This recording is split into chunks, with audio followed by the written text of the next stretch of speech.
Assalamualaikum warahmatullahi wabarakatuh. Linnabiyyil Mustafa Rasulillah sallallahu alaihi wasallam wa ila arwahi walidina wa muallimina wa dzawil huquqi alaina ajma'in. Al-Fatihah. A'udzu billahi minasyaitonir rajim. Bismillahirrahmanirrahim. Alhamdulillahi rabbil alamin. Arrahmanir rahim. Maliki yaumiddin. Iyyaka na'budu wa iyyaka nasta'in. Ihdinas siratal mustaqim. Siratal ladzina an'amta 'alaihim ghairil maghdubi 'alaihim waladdallin. Amin. Innal hamdalillah nahmaduhu wa nasta'inuhu wa nastahdihi wa nastaghfiruh wa na'udzu billahi min shururi anfusina wa min sayyiati a'malina. May yahdihillahu fala mudilla lahu wa may yudlilhu fala hadiya lahu. Asyhadu an la ilaha illallah wa asyhadu anna Muhammadan 'abduhu wa rasuluh. Allahumma shalli wa sallim ala sayyidina Muhammad wa ala alihi wa ashabihi ajma'in. Subhanaka la ilma lana illa ma 'allamtana innaka antal alimul hakim. Rabbi shrah li sadri wa yassir li amri wahlul 'uqdatam min lisani yafqahu qawli. Allahumma anta rabbi la ilaha illa anta khalaqtani wa ana 'abduka wa ana 'ala ahdika wa wa'dika mastata'tu. A'udzu bika min syarri ma shana'tu. Abu'u laka bi ni'matika 'alayya wa abu'u bi dhanbi faghfir li fa innahu la yaghfiru dzunuba illa anta. Yang dimuliakan Tuan Nazir, Tuan Imam, Tuan Bilal, Tuan Syah, ahli jawatan kuasa Masjid Inayatul Rahman, Kampung Batu Laut. Yang dihormati dan dimuliakan para alim ulama di kalangan tuan-tuan dan juga puan-puan. Seterusnya tuan-tuan, puan-puan, abang-abang, kakak-kakak, adik-adik yang dirahmati Allah. Pertama dan selamanya, marilah kita merafakkan kesyukuran kehadrat Allah Subhanahu wa taala kerana dengan limpah kurnianya dapat kita bertemu lagi pada malam ini bagi menyambung pengajian kuliah bulanan kita dalam kitab Faraid, kitab berkaitan tentang pembahagian harta pusaka. Pusaka menurut perspektif Islam. Apa-apalah nama pun, yang penting harta dipindahkan daripada si mati kepada yang masih hidup, ahli waris. Dan boleh dengar suara saya ya? Jelas tak? Saya tak boleh nak cakap kuat sangat sebab baru baik daripada COVID. 22 start positif, 24 tu dah dibawa ke hospital Banting sebab dalam keadaan stage yang keempat waktu tu. Jadi paru-paru pun dah agak penat, kemudian tak dapat nak berjalan, dah sesak nafas waktu tu. 24 hari pun tak silap saya. Malam tu maghrib, lepas maghrib ambulan datang bawa ke hospital Banting, di x-ray apa semua, dada tengok paru-paru dah lemah. Kemudian paru-paru tu dalam keadaan yang dah dijangkiti lah. Kemudian terus dibawa ke hospital Sungai Buloh. 8 hari saya di sana.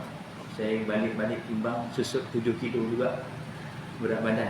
Jadi 3 hari terawal tu dia bagi satu ubat. Saya tak ingat nama ubat tu, tapi jenis steroid. Bila bagi ubat tu selama 3 hari, kesannya masih lagi terasa sampai sekarang lah. Dia terasa macam orang Jawanya kata apa, kepala puyeng. Puyeng. Dia pandang pun jadi macam, kalau kita berjalan tu macam tuyul hayam, mamai, mabuk. Jadi sampai sekarang masih lagi ada kesan tu. Jadi mudah-mudahan nak kuliah ni dapat diteruskan. Dan insya-Allah kuliah pun bukan kena berlari-lari kan. Cuma bercakap saja. Cuma tak dapat nak bercakap secara kuat sangat lah. Jadi insya-Allah boleh dengar ya, mudahan. Yang lepas kita gunakan kitab pusaka dalam perspektif Islam. Saya dah kuliah berkaitan faraid ini hampir dekat 4 tahun lebih dengan 5 tahun. Saya gunakan kitab ini di masjid-masjid dan surau. Jadi ada jemaah yang tanya, Ustaz, bagaimana nak dapatkan kitab ni? Jadi kitab ni, kemakluman tuan-tuan, dicetak daripada Persekutuan Melayu Republik Arab Mesir. Dalam singkatannya Pemeram dah, satu persatuan anak Melayu yang berada di Mesir. Dan persatuan ini dulunya bernaung di bawah kerajaan Mesir, di bawah badan NGO. Jadi persatuan kebajikan, termasuk juga di bawah Lajnah Pendidikan pihak pemerang menerbitkan beberapa buah kitab-kitab. Jadi sebelum dia nak terbit pun dia dah takik lah, dia dah semak apa semualah, baru dibenarkan untuk diterbitkan. Jadi bila orang tanya, Ustaz, macam mana nak dapatkan buku ni, saya tak boleh nak bagi jawapan. Sebab kitab ni saya beli di Mesir waktu tu. Jadi Alhamdulillah, selepas beberapa buah kitab saya baca yang ada di Malaysia, saya jumpa satu kitab ini. Nama kitab ni Faham Faraid. Ada 324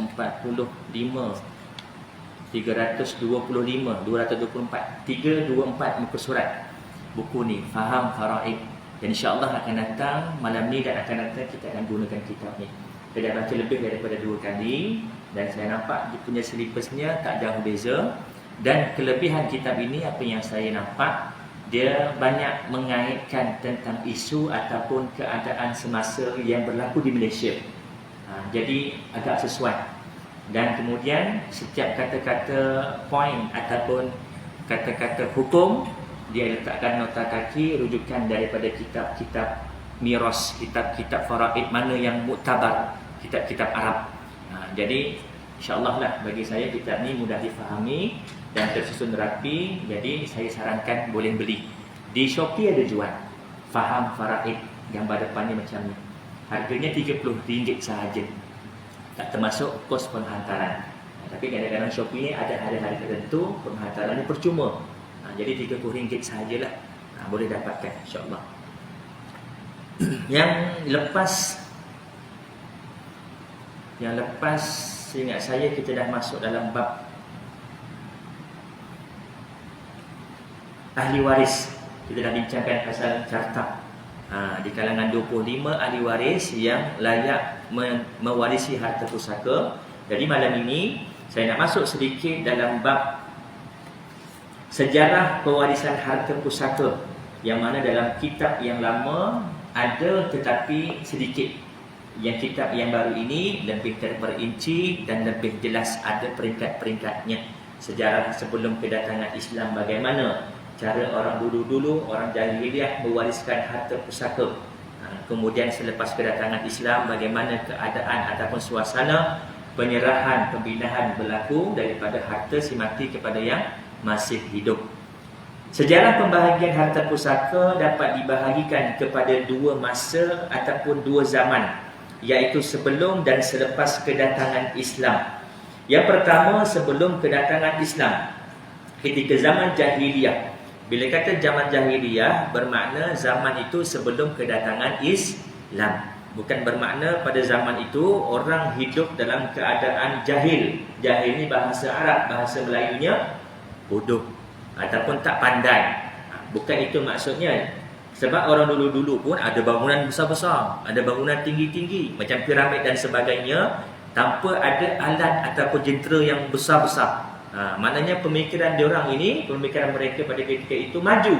Cuma dikatakan zaman jahiliyah adalah bermakna sebelum kedatangan Islam.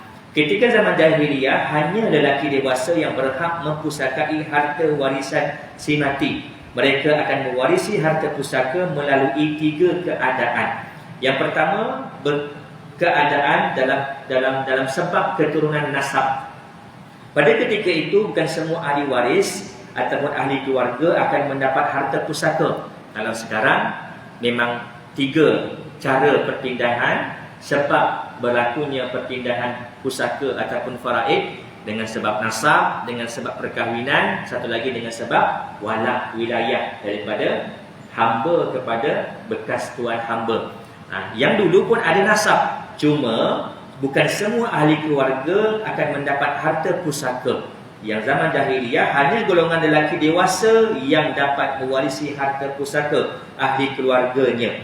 Alasan mereka pada ketika itu, kaum wanita dan kanak-kanak merupakan golongan yang lemah. Pada ketika itu wanita dan kanak-kanak memang tak dapat apa-apa pun harta pusaka ataupun faraid. Golongan ini tidak berupaya untuk melindungi suku kaum mereka daripada serangan musuh. Oleh itu mereka terhalang daripada mewarisi harta pusaka. Wanita dan juga kanak-kanak.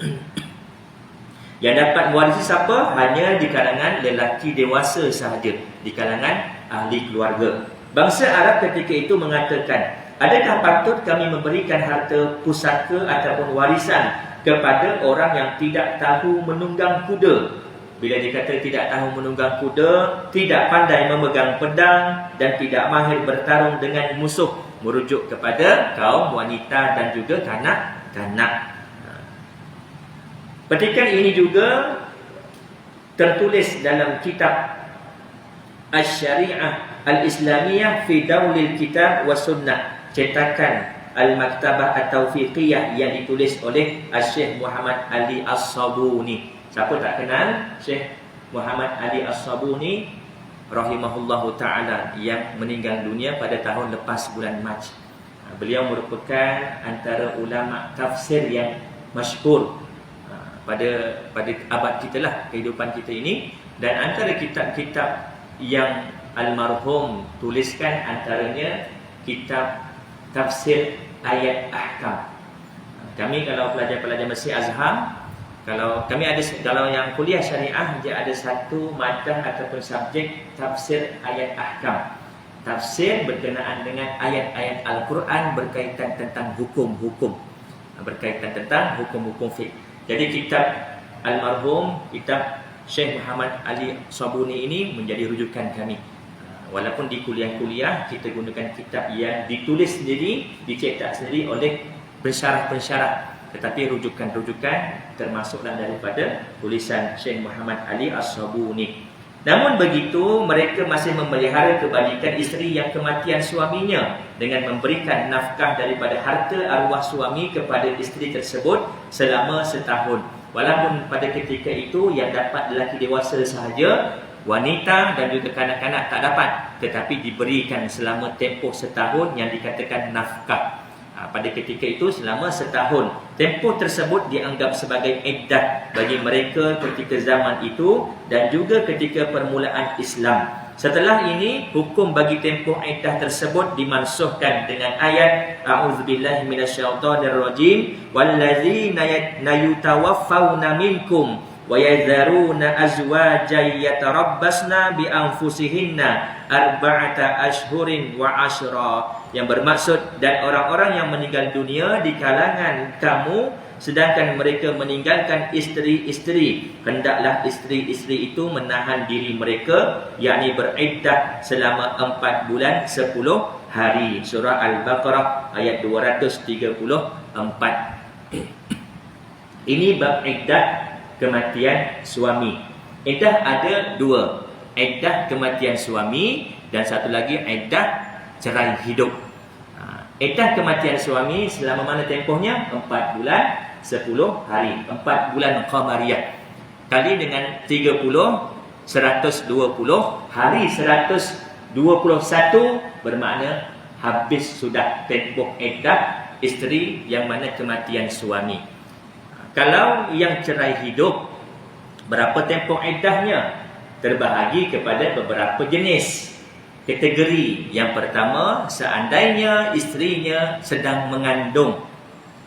Isterinya sedang mengandung, diceraikan oleh suaminya. Pada ketika itu, iddah bagi isteri adalah sehingga dia beranak ataupun bersalin. Bagi perempuan yang ada haid, tidak mengandung, tempoh iddahnya adalah salasata quru', ataupun dalam bahasa dalam mazhab Imam Syafi'i yang dikatakan salasata quru' itu adalah 3 kali suci. 3 kali suci daripada haid. Maknanya haid yang kali ketiga. Bercerai hari ini, isterinya dalam keadaan suci. Kemudian haid kali pertama. Kemudian suci kali kedua. Haid yang kedua. Suci yang ketiga. Haid yang ketiga. Bermula haid yang ketiga, walaupun hanya setitis keluar, maka pada ketika itu telah tamat tempoh iddah bagi wanita yang ada haid. Bagi wanita yang tak ada haid, perempuan yang dah uzur ataupun dalam bahasa mediknya monopause, monopause yang dah putus dia punya haid dia selama mana? 3 bulan qamari. 3 bulan qamariyah bermakna 90 hari. Hari yang ke-91 maka habis sudah tempoh iddahnya. Apa kaitan dengan faraid? Selama mana tempoh iddah itu masih ada dalam keadaan cerai tersebut cerai yang raja'i. Talak raja'i ni maknanya apa? Talak 1 dan talak 2. Talak 3 tidak termasuk. Talak 1 dan juga talak 2 apabila masih lagi dalam tempoh iddah, sebab kita nak kaitkan dengan faraid, apabila berlaku kematian suami, maka isteri tadi layak untuk mendapatkan pusaka faraid daripada harta si mati arwah suami dia. Walaupun dalam keadaan dia dah bercerai, tetapi dalam masa tempoh iddah masih ada.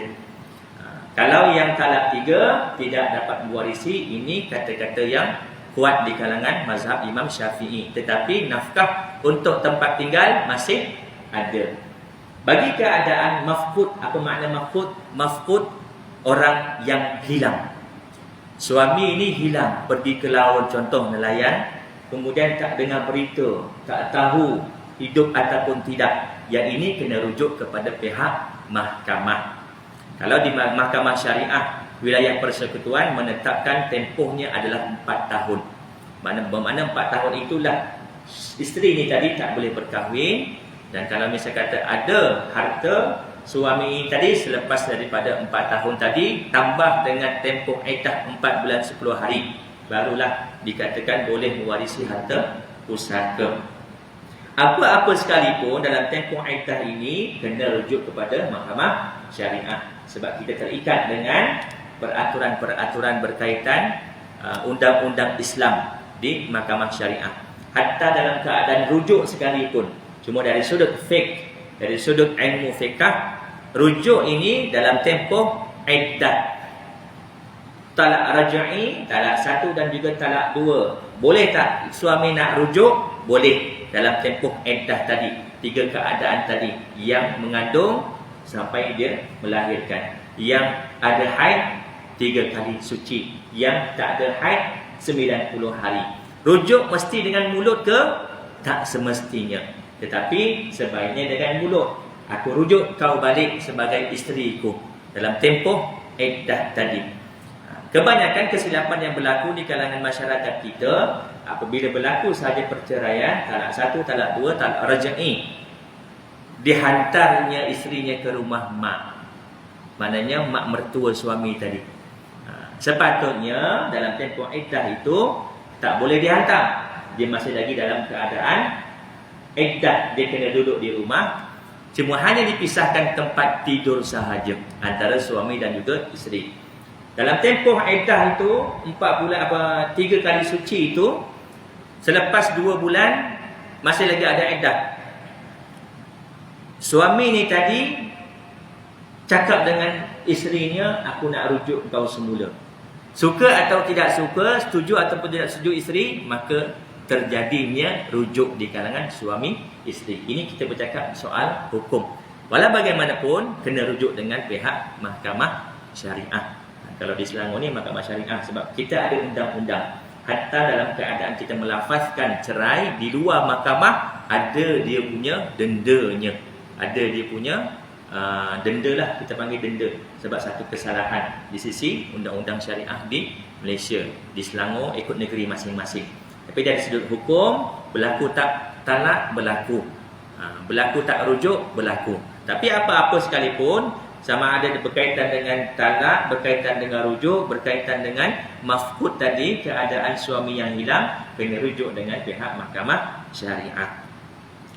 B. Sumpah setia dan pertolongan. Yang pertama tadi dengan sebab keturunan, ini sebelum kedatangan Islam. Yang kedua dengan sebab sumpah setia dan pertolongan. Ini cara orang dulu-dulu zaman jahiliah mewarisi harta pusaka. Sumpah setia ialah suatu ikatan janji antara 2 orang lelaki dewasa yang tidak mempunyai hubungan kerabat. Mereka bersumpah untuk saling tolong-menolong dan mempusakai antara satu sama lain. Di antara lafaz yang digunakan ialah darahku, darahmu, kamu mewarisiku dan aku mewarisimu, kamu menolongku dan aku menolongmu, dan sebagainya. Apabila kedua-duanya bersetuju dengan perjanjian tersebut, maka saling Mereka saling bantu-membantu dan mewarisi antara satu sama lain. Ini keadaan sebelum kedatangan Islam.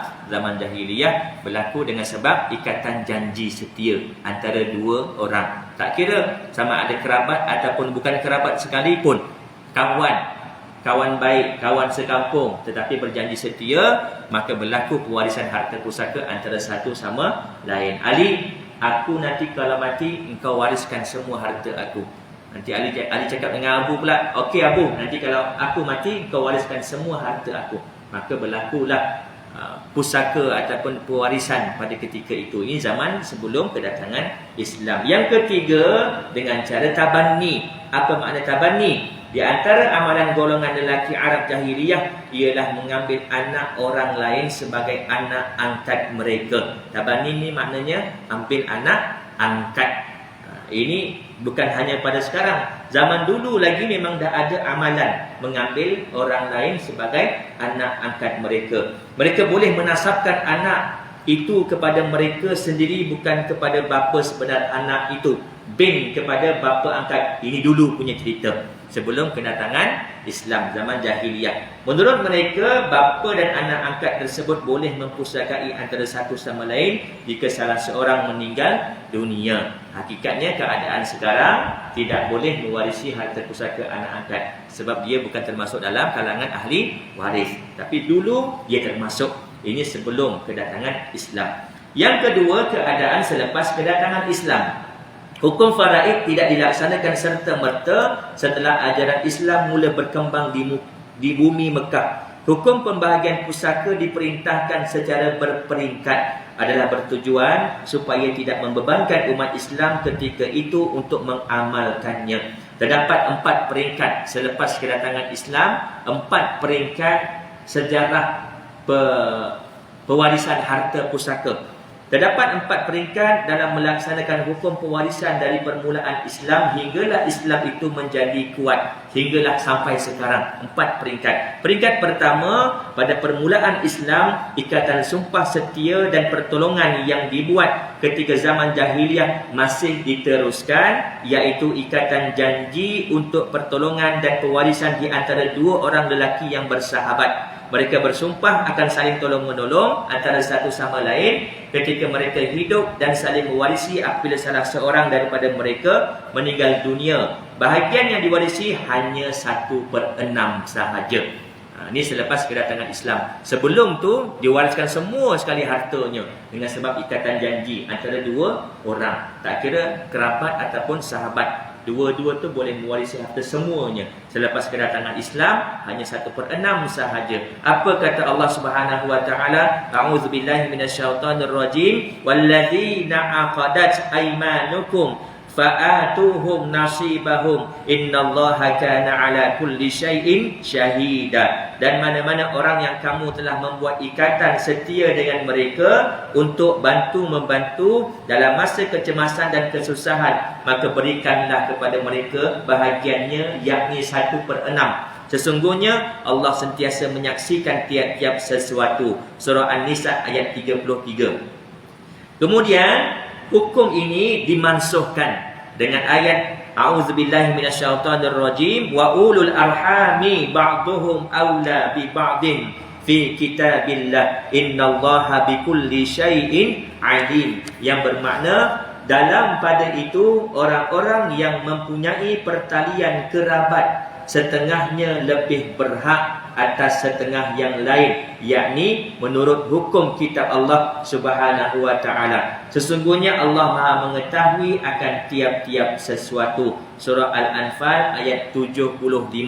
Ayat ini menasahkan ayat yang mana boleh mewarisi harta di kalangan dua pertalian janji setia, walaupun bukan kerabat, sahabat baik. Tetapi dalam ayat ini menunjukkan pertalian kerabat sesungguhnya lebih berhak atas sebahagian yang lain. Selain itu juga, sistem pengambilan anak angkat masih diteruskan pada awal-awal Islam.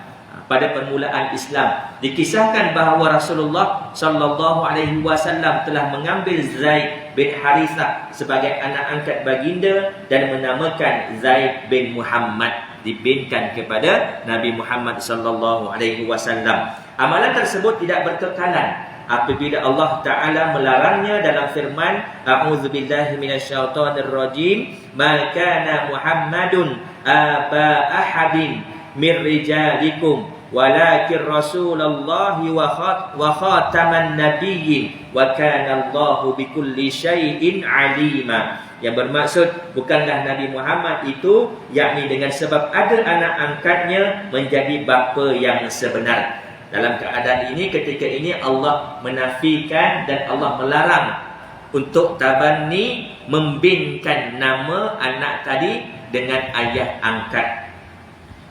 Dengan sebab ada angkatnya menjadi bapa yang sebenar bagi seseorang daripada orang lelaki kamu. Tetapi ia adalah pesuruh Allah dan kesudahan segala para nabi. Dan ingatlah Allah adalah maha mengetahui akan setiap sesuatu. Surah Al-Ahzab ayat yang ke-40. Peringkat kedua, selepas kedatangan Islam, pada peringkat ini hukum pewarisan dilaksanakan melalui persaudaraan antara dua sahabat daripada kaum Ansar dan Muhajirin. Siapa kaum Ansar?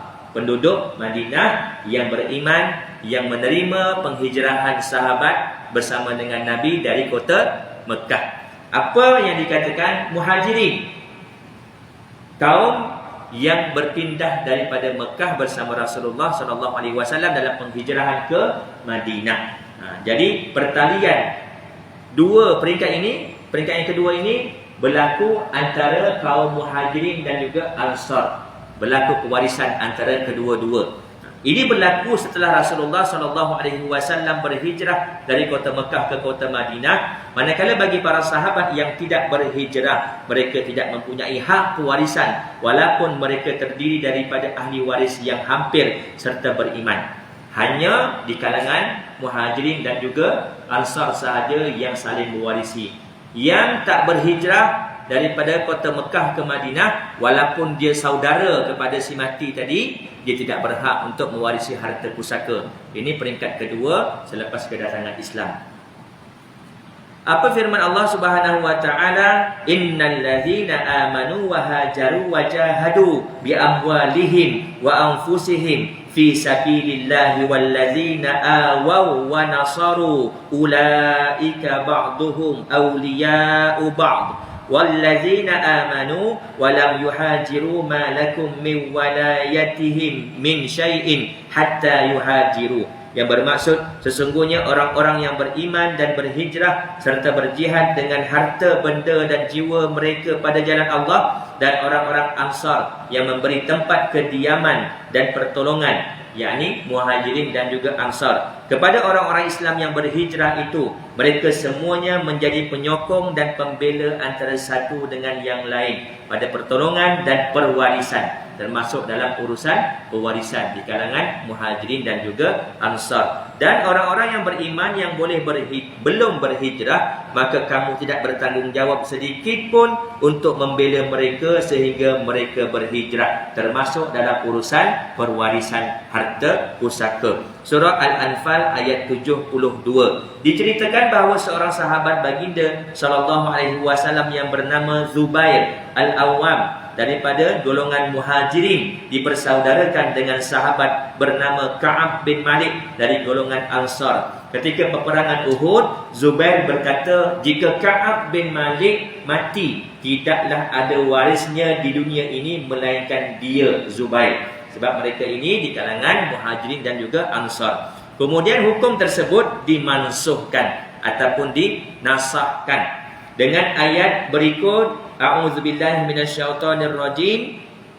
Wa ulul arhami ba'duhum awla bi ba'din fi kitabillah minal mu'minina wal muhajirina illa an taf'alu ila awliyaikum ma'rufa. Dan orang-orang yang mempunyai pertalian kerabat setengahnya lebih berhak untuk apa? Mewarisi akan setengahnya yang lain menurut hukum kitab Allah daripada orang-orang yang beriman dan orang-orang Muhajirin, yakni yang belum kerabatnya, kecuali kalau kamu hendak berbuat baik dengan sahabat-sahabat karib kamu, yakni dengan cara wasiat. Ayat ini menasahkan keadaan pewarisan antara kaum Muhajirin dan juga al-ansar. Ayat ini menerangkan hanya yang mempunyai pertalian kerabat setengahnya lebih berhak untuk mewarisi harta setengahnya yang lain di kalangan kaum kerabat. Kalaupun nak berbuat baik kepada sahabat karib, hanyalah dengan melalui wasiat.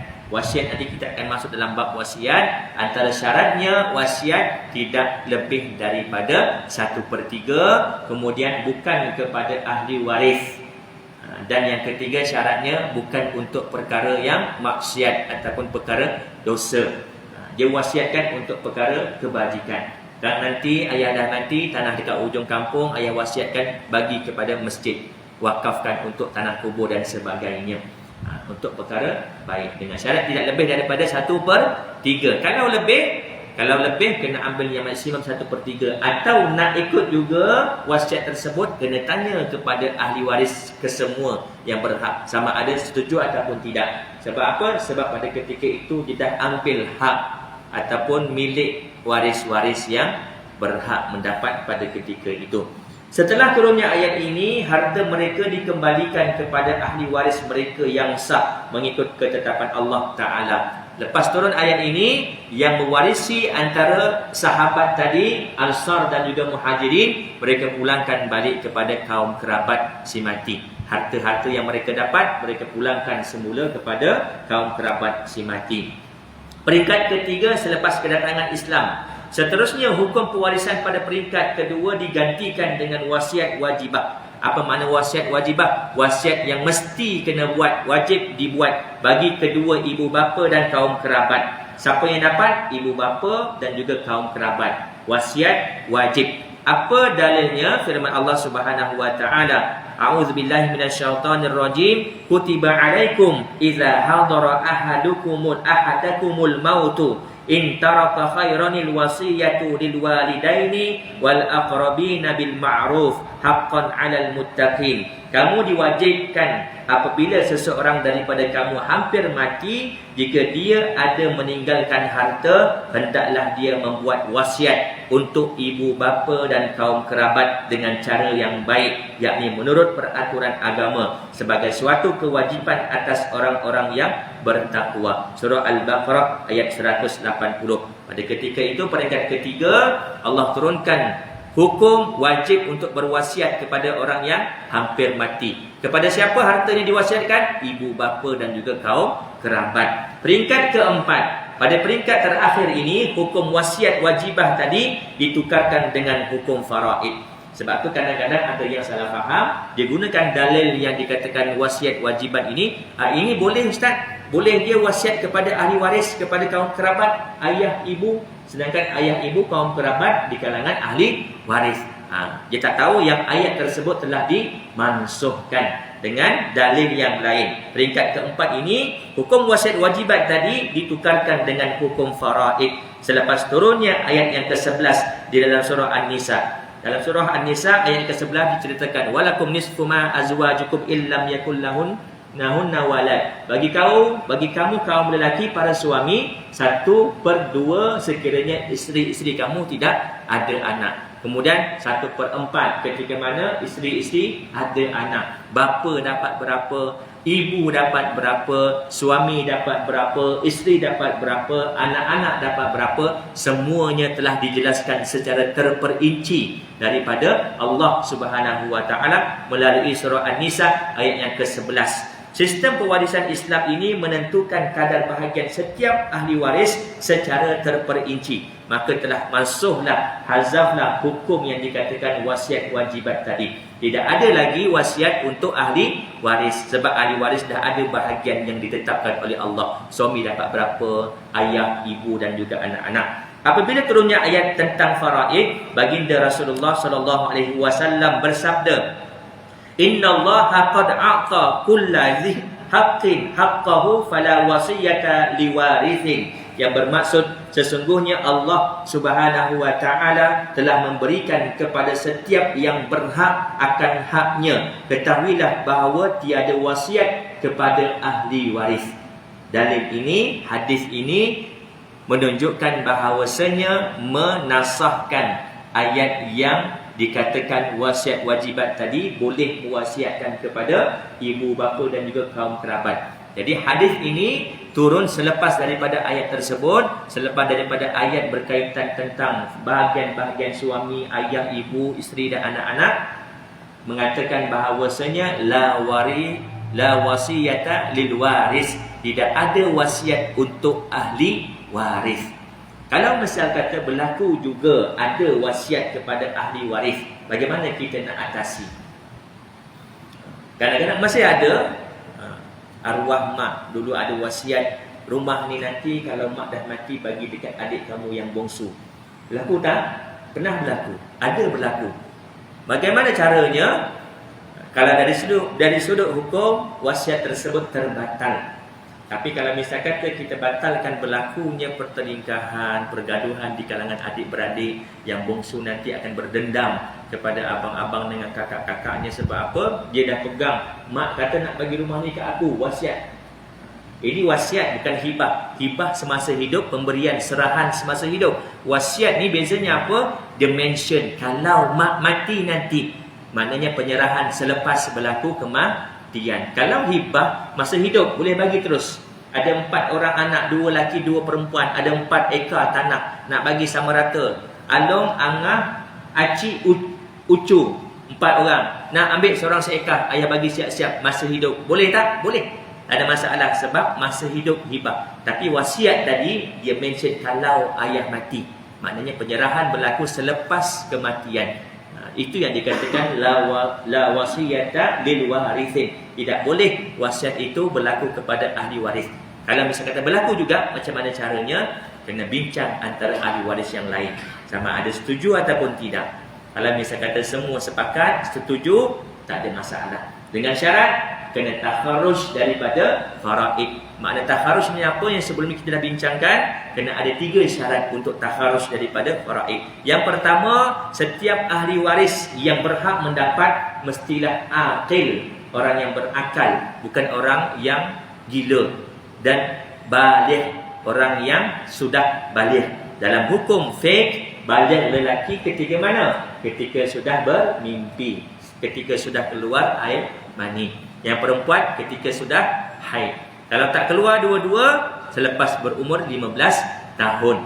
Tapi dalam hukum keadaan kita di Malaysia, undang-undang kita hendaklah berumur 18 tahun ke atas, baru dia boleh berhak untuk tentukan hartanya, sama ada nak bagi sama rata ataupun ikut faraid.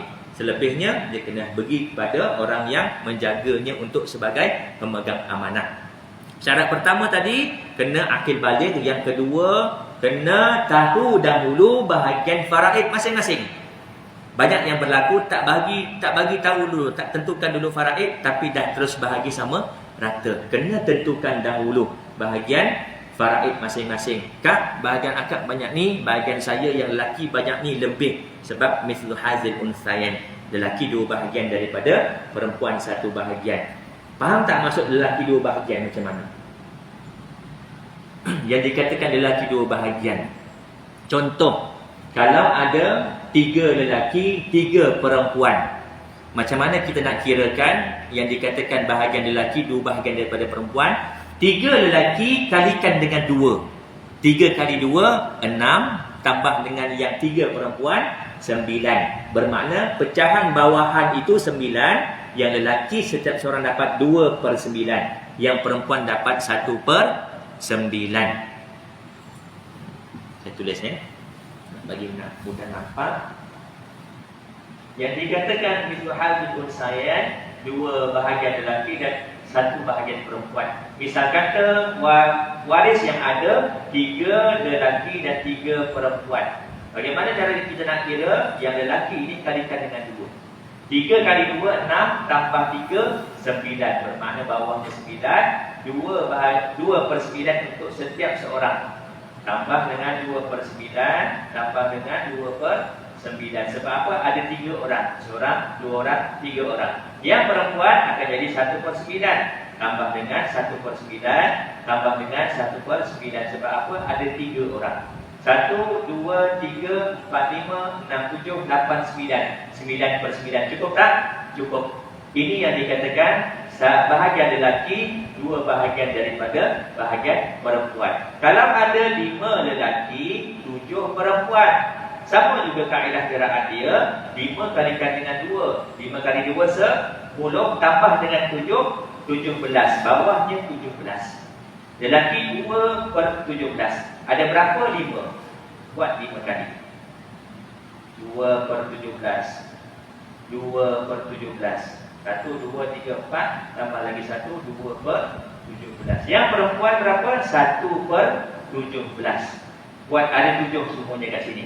So, ada 7 tambah dengan 2, 4, 6, 8, 10. 7 tambah 10, 17. Cukup tak? 17 per 17? Cukup. Bermakna bahagian lelaki ini 2 bahagian daripada 1 bahagian perempuan. Ada soalan tak setakat ini?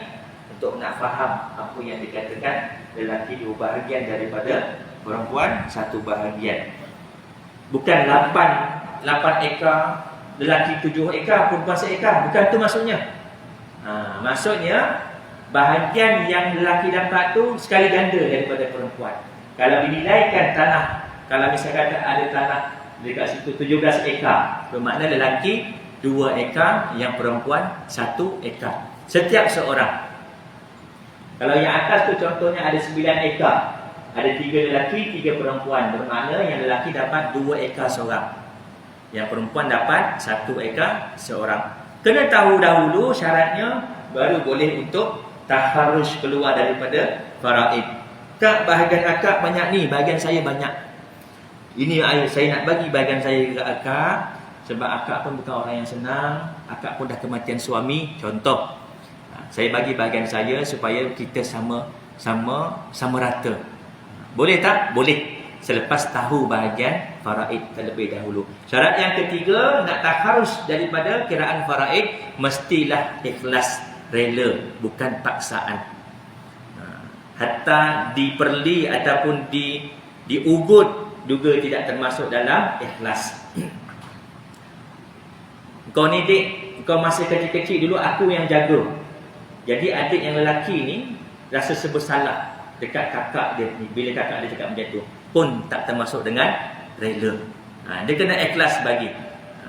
Apa hikmah di sebalik 3 syarat ini yang ulama letakkan? Supaya apa? Tidak berlaku penyesalan. Kan nanti lepas 10 tahun baru dia tahu bahagian faraid dia kalau ikutkan banyak ni. Tetapi dulu bagi sama rata aku dapat sikit je. Sebab apa? Tak tahu bahagian faraid berapa. Jadi syaratnya kena tahu dahulu bahagian faraid berapa, barulah boleh untuk taharruj keluar daripada kaedah faraid. Sama juga dalam urusan wasiat tadi. Kalau misalnya kata lebih daripada 1/3, kena tahu dahulu bahagian yang lain-lain berapa dalam faraid. Barulah kalau misalnya kata ada yang setuju, barulah boleh. Kalau misalnya kata di kalangan 7 orang ahli waris, 3 lelaki, 4 perempuan, seorang lelaki ni tak setuju. Sebab apa? Kalau aku ikut bagi sama rata, bahagian aku sikit. Kalau aku ikut faraid, bahagian aku banyak. Aku tak setuju, aku nak ikut faraid. Boleh tak dia nak ambil bahagian dia ikut faraid? Boleh. Dan yang lain ini tak boleh nak kata yang seorang ni tamak. Apa makna tamak? Ambil hak orang lain, pergi dekat dia.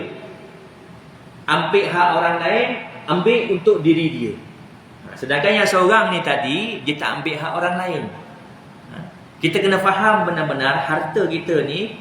Banyak kali saya cakap, telefon kita, rumah kita, tanah kita, hatta diri kita sendiri pun, pipi, hidung, mata ini, siapa yang punya? Allah Subhanahu wa ta'ala.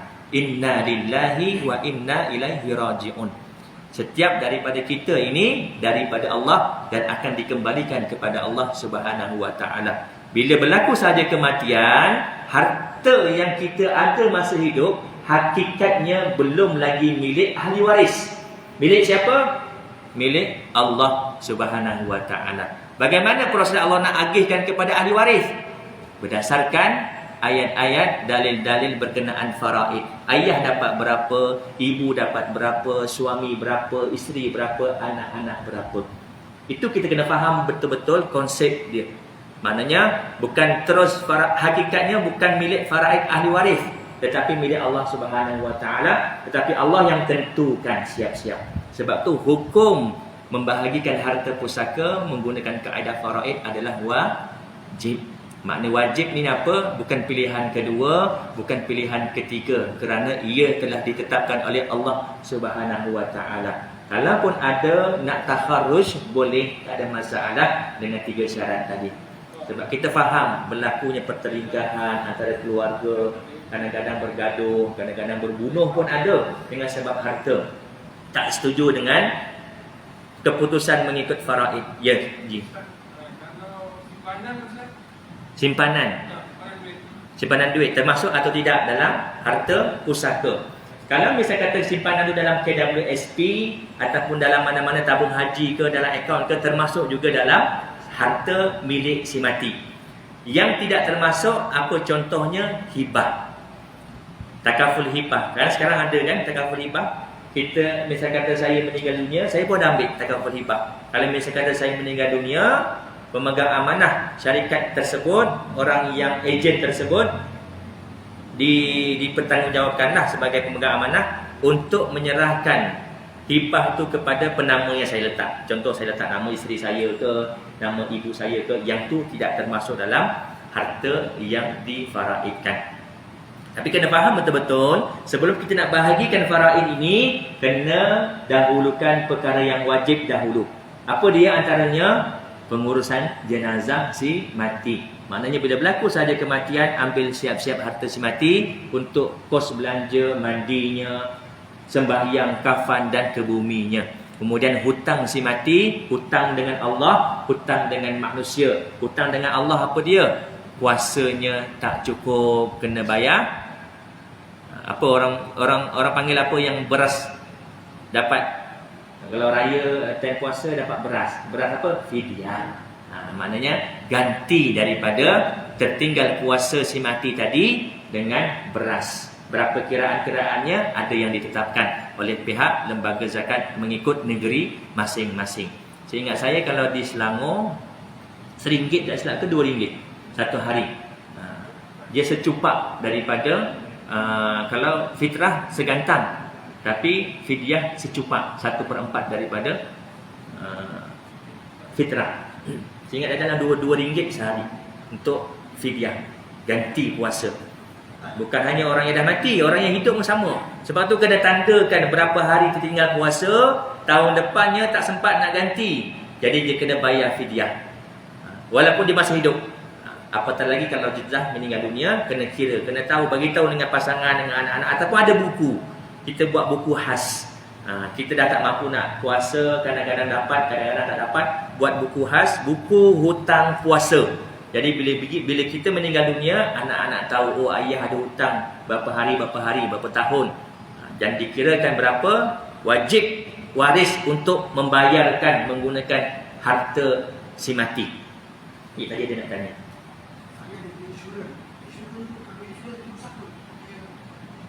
Insurans.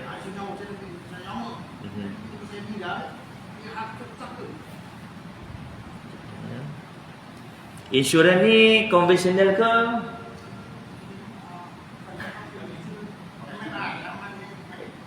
Islamik punya ke ataupun? Kalau bukan tak termasuk.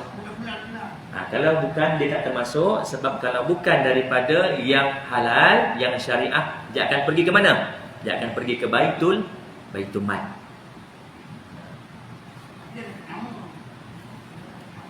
Penama tu dia bukan pemilik. Kena faham betul-betul. Kalau misalkan kata KWSP, tabung haji, kita boleh letak penama kan. Kalau misalkan kita meninggal dunia, kita letak nama anak sulung contoh ataupun isteri. Dia boleh keluarkan sahaja, bukan milik dia. Kadang-kadang yang berlaku dia ambil terus. Sebab ni arwah dah letak nama aku. Sebenarnya duit tu bukan milik dia, tetapi milik yang perlu difaraidkan, termasuk dengan harta-harta yang lain. Cuma dia letakkan nama untuk apa? Untuk mudah urusan nak keluarkan duit tersebut. Ya.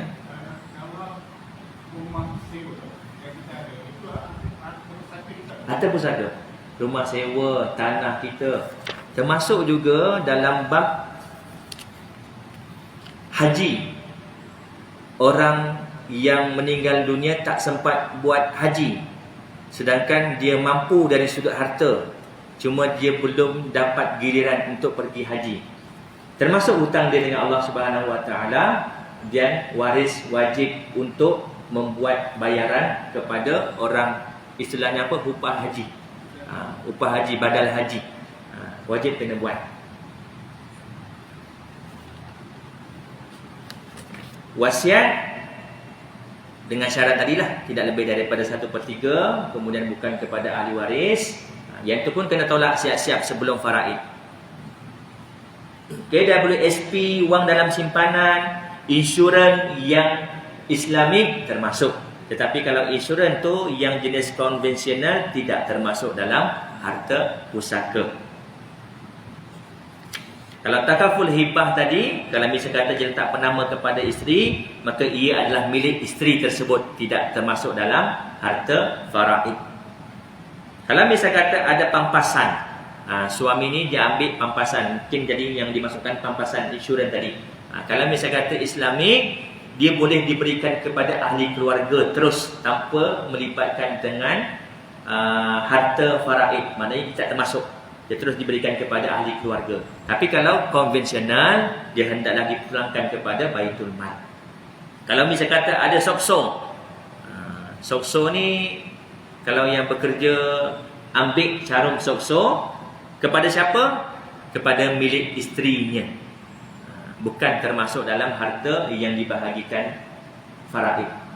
Sebab dalam faraid nanti yang orang lain pun akan dapat juga, ayahnya, maknya dan anak-anaknya.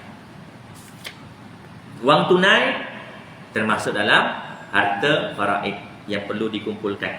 Dalam hakikat sebenarnya, harta-harta yang kecil sekalipun perlu dikumpulkan. Baju si mati, pen si mati, telefon si mati, jam tangan si mati, ikut asal hukumnya kena kumpulkan terlebih dahulu. Tetapi mudahnya kita ambil taharus keluar daripada kaedah faraid dengan apa? Dengan kesepakatan semua ahli waris. Contohnya dah dikumpulkan, tahulah, tak kumpulkan tapi tahu arwah ni ada jam tangan. Berkumpul antara ahli waris, mak, abang, aku naklah jam abah ni, boleh tak? Mak kata, abang kata, tak apalah, ambil lah. Boleh ambil. Taharus daripada faraid. Tapi kalau yang biasanya orang yang nak faraid ni pada harta-harta yang besar, macam tanah, macam rumah, macam duit, kemudian harta-harta yang lain lah, motosikal dan sebagainya. Boleh ya setakat ni?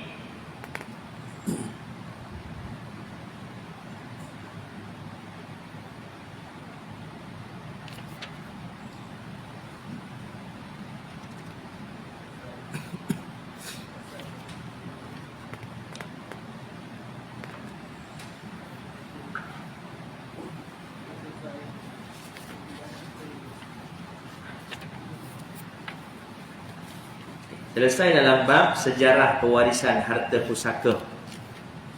Kita masuk dalam bab hukum faraid. Tidak ada isyak belum? Lepas dah, tak bunyi pula ya. Lepas 8 minit, 10 minit. InsyaAllah lah yang akan datang kita akan masuk dalam bab hukum faraid, yang mana hukum secara ringkasnya yang boleh saya katakan, hukum faraid ini dia terbahagi kepada dua situasi. Hukum membahagikan harta pusaka menggunakan faraid adalah wajib. Hukum mempelajari faraid, apa hukum dia? Fardu ain ke fardu kifayah? Fardu kifayah. Apa makna fardu kifayah? Seorang buat, yang lain tak payah. Itu bahasa kita nak mudah faham, tapi hakikatnya maknanya satu kelompok mengamalkan, melaksanakan tuntutan tersebut, fardu kifayah, maka kewajipan kepada ahli karyah yang lain tergugur. Mudah-mudahan kita semua ini termasuk dalam golongan yang menuntut ilmu fardu kifayah, iaitu bab faraid. Bila ada pengajian macam ni, insya-Allah mudah-mudahan ahli karyah yang lain terlepas tanggungjawab fardu kifayah. Saya rasa cukup sekadar itu. Yang baik itu datang daripada Allah, yang kurang lemah itu datang daripada kelemahan diri saya. Saya mohon maaf, mohon ampun. Andai terkasar bahasa, tergurus hati tuan-tuan dan juga puan-puan, kita tangguh dengan tasbih kafarah dan suratul Asr. Subhanakallahumma wa bihamdika asyhadu an la ilaha illa anta astaghfiruka wa atubu ilaik. Bismillahirrahmanirrahim. Alhamdulillahil insana lafi khusr illa alladziina aamanu wa 'amilus shalihaat wa tawassaw bil haqqi wa tawassaw bis sabr. A'udzu billahi minasyaitonir rajim. Bismillahirrahmanirrahim. Alhamdulillahi rabbil alamin wassalatu wassalamu ala asyrafil anbiya'i wal mursalin wa ala alihi wa sahbihi ajmain. Allahumma faqihna fid din wa 'allimna ta'wil wahdina siratal mustaqim siratal ladzina an'amta 'alaihim minan nabiyyin wasiddiqin wasyuhada'i wassalihin. Allahumma arinal haqqa haqqan warzuqna ittiba'ah wa arinal batila batila warzuqna ijtinabah. Allahumma inna na'udzubika min 'ilmin la yanfa' wa min qalbin la yakhsha wa min nafsin la yashba' wa min da'watin la yustajabu laha. Rabbana atina fid dunya hasanah wa fil akhirati hasanah wa qina 'adzaban nar. Wa sallallahu ala sayyidina Muhammad wa ala alihi wa sahbihi wa baraka wa sallam. Walhamdulillahi rabbil alamin. Assalamualaikum warahmatullahi wabarakatuh.